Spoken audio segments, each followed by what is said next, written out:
स्वागत है M Sharma YT channel ते अज आप मोहित शर्मा तो पूछांगे कि आप कित्थे जा रहे हैं। तो चलो आप मोहित शर्मा तो पूछते हैं।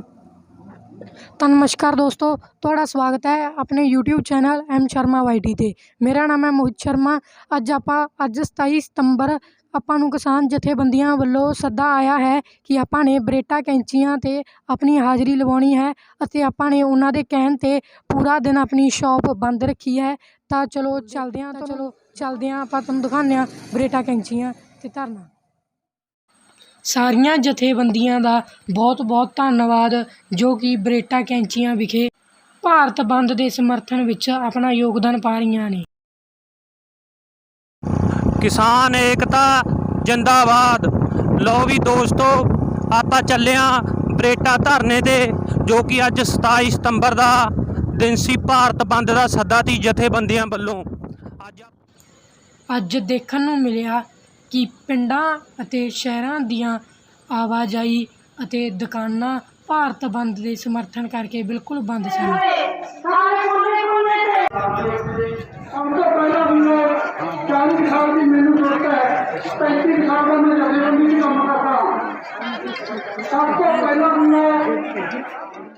ਜਿਹੜੇ ਆਪਣੇ ਬੱਚੇ ਜਾ ਰਹੇ ਨੇ ਉਹਨਾਂ ਨੇ ਵੀ ਝੰਡੇ ਗਾਏ ਪੂਰੇ बुलंद हौसले के नाल बैठियां ਸਰਕਾਰਾਂ ਦੇ ਨਾਲ ਲੜਨਾ ਵੈਸੇ ਕਰੇ ਪਊਗਾ। मुर्दाबाद मुर्दाबाद कौन ते गोटा रख देंगे और ਤੁਹਾਡੇ ਸਿੱਤਰਾਂ ਦਾ ਹਾਰ ਪਾਵਾਂਗੇ ਅੱਗੇ ਤੋਂ ਸਿੱਕੇ ਆਲਾ ਤੋੜਦੇ ਹੁੰਦੇ ਸੀ और ਤੁਹਾਡੇ ਸਿੱਤਰਾਂ ਦਾ ਹਾਰ ਪਾਵਾਂਗੇ। ਮੋਦੀ ਆਏ ਰੱਖੇ ਵੀ ਮੇਰੇ ਨਾਲ ਕੀ ਬਣਦੀ ਹੈ। ਮੋਦੀ ਨੂੰ ਕੋਈ ਨਹੀਂ ਉਠਦਾ ਹੋਣਾ। ਮੋਦੀ ਦਾ ਆਪਣੇ ਪਰਿਵਾਰ ਆਪਣੇ ਬੱਚਿਆਂ ਨੂੰ ਨਸ਼ਾ ਦੇ ਨਾਲ ਲੱਗ ਰਿਹਾ ਹੈ। ਬਾਹਰੋਂ ਜਹਾਜ਼ਾਂ ਦੇ ਨਸ਼ਾ ਮੰਗਾਉਣਾ 30 ਤਾਂ ਮੰਗਾਏ ਨੇ ਨਸ਼ੇ ਦੇ 30 ਤਾਂ ਮੰਗਾਏ ਨੇ ਨਸ਼ੇ ਦੇ।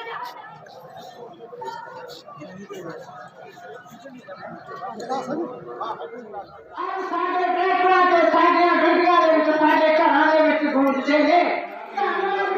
100 रुपये ज्ञानी धर्मपुरा 20 रुपये कैला सिंह ते महेंद्र सिंह धर्मपुरा भावा 100 रुपये भूरा सिंह जी साहब बरेटा 50 रुपये रोशन सिंह कुलरिया 50 रुपये सोनू सिंह कुलरिया 100 रुपये सुखदेव सिंह कुलरिया 50 रुपये स्वरूप सिंह कुलरिया 100 रुपये छोटा सिंह कुलरिया 50 रुपये बुधराम कुलरिया 100 रुपये सुखविंदर सिंह कुलरिया 100 रुपये दर्शन सिंह कुलरिया 100 रुपये गुप्त सेवा बेदी वालों 100 रुपये सतनाम कुलरिया 50 रुपये सहबाग सिंह जैलदार बरेटा पिंड दे विचों 500 रुपया हरजीत एक बार अपने हकों वास्ते कदों लड़ रहे थे। लैन एक बार जंगलों के तुरया जाता सीगा। जदों तुरे जाते हो एक जट गड्ढा लेके जा रहा सीगा। लैन बिना दसे उसके गड्ढे ते बैठ गया।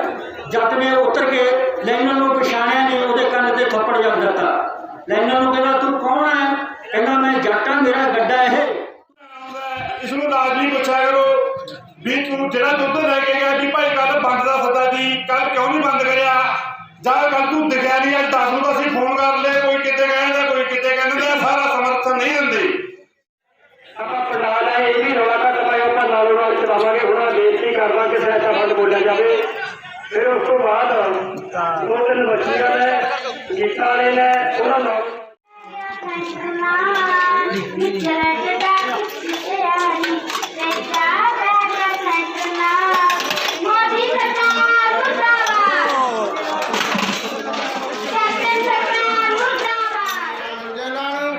तेरा सिंह हस के बारे होने सिरां दी फिर मुड़ के है लोड़ सानू पहला जिन्ने पुण्य तू करे।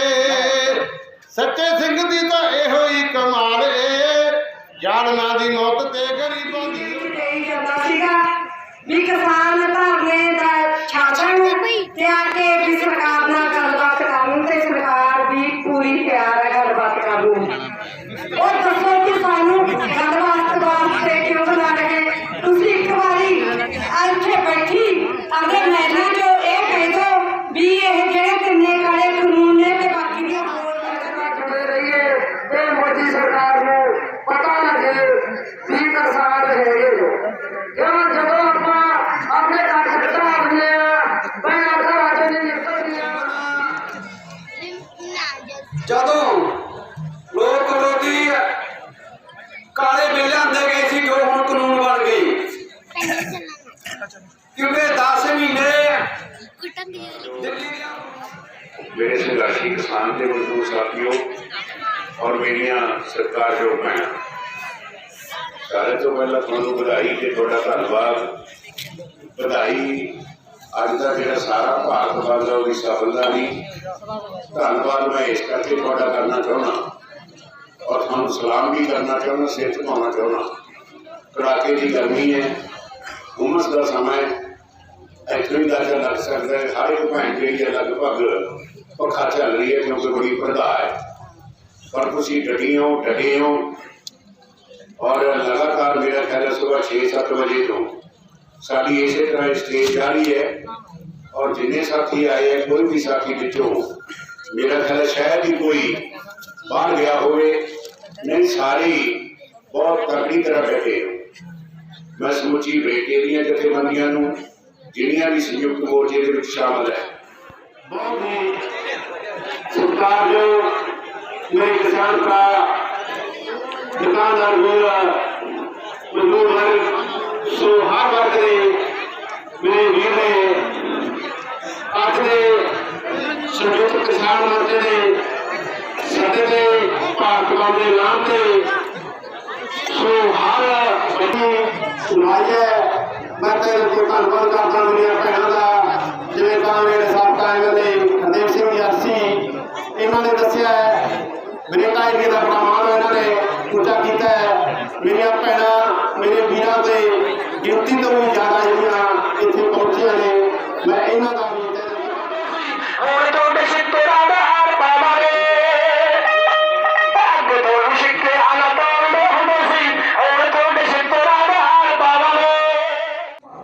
ਇਹ ਸੰਯੁਕਤ ਕਿਸਾਨ ਮੋਰਚੇ ਨੇ 26-27 ਨੂੰ ਜਿਹੜੀ ਆਲ ਇੰਡੀਆ ਦੀ ਡਿਫਰੈਂਟ ਜਿਹੜੀਆਂ ਕਿਸਾਨ ਆਰਗੇਨਾਈਜੇਸ਼ਨ ਨੇ ਉਹਨਾਂ ਵੱਲੋਂ ਸਾਂਝੇ ਤੌਰ ਤੇ ਇਹ ਸੱਦਾ ਦਿੱਤਾ ਗਿਆ ਸੀ ਬੰਦ ਦਾ ਔਰ ਇੰਨਾ ਇਤਿਹਾਸਕ ਬੰਦ ਹੈ ਜਿਹਨੇ ਪਿਛਲੇ ਸਾਰੇ ਰਿਕਾਰਡ ਤੋੜਤੇ ਆ। ਇਸ ਤੋਂ ਪਹਿਲਾਂ ਕਿਸੇ ਵੀ ਭਾਰਤ ਬੰਦ ਨੂੰ ਐਡਾ ਵੱਡਾ ਹੁੰਗਾਰਾ ਨਹੀਂ ਮਿਲਿਆ ਔਰ ਇਹਦੇ ਲਈ ਮੈਂ ਸਾਰੇ ਦੇਸ਼ ਵਾਸੀਆਂ ਦਾ ਸਾਰੇ ਵਪਾਰੀ ਵਰਗ ਦਾ ਸਾਰੇ ਜਿਹੜੇ ਵੱਖ-ਵੱਖ ਖੇਤਰਾਂ ਨਾਲ ਜੁੜੇ ਹੋਏ ਲੋਕ ਹੈ ਔਰ ਕਿਸਾਨ ਮਜ਼ਦੂਰ ਸਾਰਿਆਂ ਦਾ ਮੈਂ ਤਹਿ ਦਿਲੋਂ ਧੰਨਵਾਦੀ ਹਾਂ ਕਿ ਜਿਨ੍ਹਾਂ ਨੇ ਸਾਡੀ ਅਪੀਲ ਤੇ ਫੁੱਲ ਚੜਾਉਂਦੇ ਹੋਏ ਇਸ ਬੰਦ ਨੂੰ ਸਫਲ ਕਰਨ ਵਾਸਤੇ ਪੂਰਨ ਸਹਿਯੋਗ ਦਿੱਤਾ ਹੈ। ਔਰ ਇਹ ਬੰਦ ਕੋਈ ਨਵਾਂ ਨਹੀਂ ਅਸਲ ਦੇ ਵਿੱਚ ਜਿਹੜਾ 1 ਸਾਲ ਤੋਂ ਕਿਸਾਨ ਦਾ ਸੰਘਰਸ਼ ਹੋ ਰਿਹਾ ਆਪਣੀ ਹੋਂਦ ਦੀ ਲੜਾਈ ਜਿਹੜਾ ਕਿਸਾਨ ਲੜ ਰਿਹਾ ਹੈ ਇਹ ਉਸ ਲੜਾਈ ਦੀ ਇੱਕ ਕੰਟੀਨਿਊਟੀ ਹੈ ਉਹਦੀ ਇੱਕ ਲਗਾਤਾਰਤਾ ਦਾ ਹਿੱਸਾ ਹੈ। ਸੋ ਕਿਉਂਕਿ ਅੰਦੋਲਨ ਇੱਕੋ ਤਰ੍ਹਾਂ ਨਾਲ ਨਹੀਂ ਕਾਮਯਾਬ ਹੋ ਸਕਦਾ ਅੰਦੋਲਨ ਦੇ ਡਿਫਰੈਂਟ ਜਿਹੜੇ ਰੂਪ ਹੈ ਇਹ ਸਮੇਂ-ਸਮੇਂ ਤੇ ਉਲੀਕਣੇ ਪੈਂਦੇ ਹੈ। ਕੱਲ੍ਹ ਨੂੰ ਹੋ ਸਕਦਾ ਕਿ ਅਸੀਂ ਕਿਸੇ ਨਵੀਂ ਕਿਸਮ ਦਾ ਨਵੇਂ ਰੂਪ ਦਾ ਕੋਈ ਸੱਦਾ ਦੇ ਦਈਏ ਸੋ ਇਹ ਤਾਂ ਸਾਡੀ ਉਸ ਦੀ ਇੱਕ ਲਗਾਤਾਰਤਾ ਦਾ ਹਿੱਸਾ ਹੈ। ਪਰ ਇੱਕ ਗੱਲ ਬੜੀ ਬਹੁਤ ਹੀ ਸੰਤੁਸ਼ਟੀ ਵਾਲੀ ਹੈ ਕਿ ਇਹਦਾ ਮਤਲਬ ਹੈ ਵੀ ਇਕੱਲਾ ਕਿਸਾਨ ਨਹੀਂ ਲੜ ਰਿਹਾ ਕਿਸਾਨ ਦੀ ਪਿੱਠ ਤੇ ਸਮਾਜ ਦੇ ਸਾਰੇ ਵਰਗ ਡਟ ਕੇ ਖੜੇ ਹੈ। ਉਹਨਾਂ ਨੂੰ ਇਸ ਗੱਲ ਦੀ ਸਮਝ ਆ ਗਿਆ ਕਿ ਅਗਰ ਕਿਸਾਨ ਨਾ ਰਿਹਾ ਇਹਦਾ ਮਤਲਬ ਹੈ ਕਿ ਉਹਨਾਂ ਦਾ ਭਵਿੱਖ ਵੀ ਖਤਰੇ 'ਚ ਹੈ।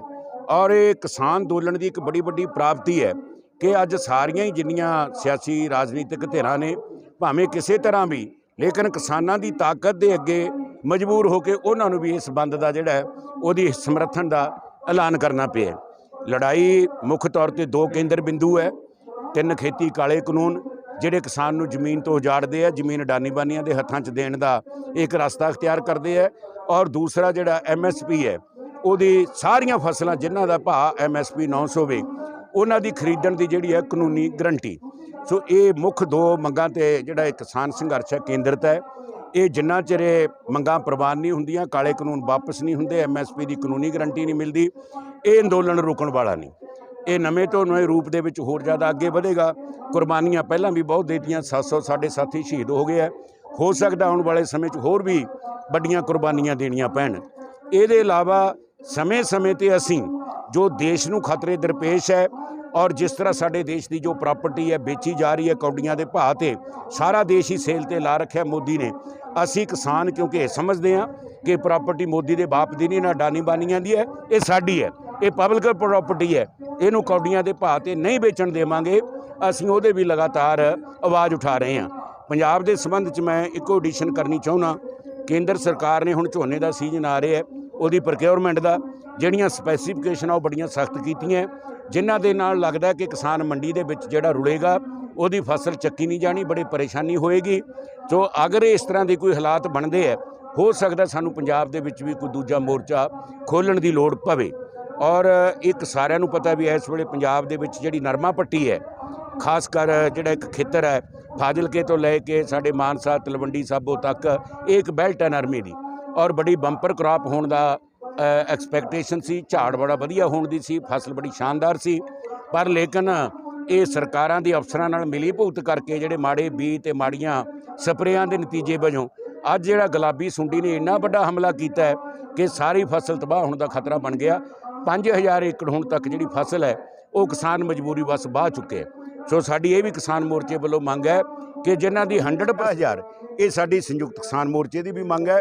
ਔਰ ਚੰਗੀ ਗੱਲ ਹੈ ਕਿ ਦੂਸਰੀਆਂ ਪਾਰਟੀਆਂ ਵੀ ਇਹ 50,000 ਦੀ ਉਹ ਮੰਗ ਜਿਹੜੀਆਂ ਉਹ ਕਰ ਰਹੀਆਂ। ਔਰ ਇਹਦੇ 'ਚ ਸੈਂਟਰ ਤੋਂ ਬਿਨਾਂ ਪੂਰੀ ਮਦਦ ਨਹੀਂ ਹੋਣੀ। ਸੈਂਟਰ ਵਿਤਕਰਾ ਕਰਦਾ ਜਿਹੜੀਆਂ ਗੈਰ ਭਾਜਪਾ ਸਰਕਾਰਾਂ ਨੇ, ਪਰ ਅਸੀਂ ਪੰਜਾਬ ਦੀ ਸਰਕਾਰ ਨੂੰ ਬੇਨਤੀ ਕਰਦੇ ਹਾਂ ਕਿ ਜਿੰਨੇ ਵੀ ਖਰਚੇ ਘਟਾ ਕੇ ਔਰ ਹੋਰ ਪਾਸਿਓਂ ਕੋਈ ਕੱਟ ਲਾ ਕੇ ਪ੍ਰਾਇਰਟੀ ਦੇ ਤੌਰ ਤੇ ਜਿਹੜਾ ਕਿਸਾਨ ਤਬਾਹੀ ਵਾਲੇ ਪਾਸੇ ਜਾ ਰਿਹਾ ਨਰਮਾ ਉਤਪਾਦਕ, ਉਹਦੀ ਬਾਂਹ ਫੜੀ ਜਾਵੇ, ਉਹਨੂੰ ਇਹ 50,000 ਜਿਹੜਾ ਕੰਪਨਸੇਸ਼ਨ ਹੈ ਉਹ ਦਿੱਤਾ ਜਾਵੇ। ਥੈਂਕ ਯੂ ਜੀ।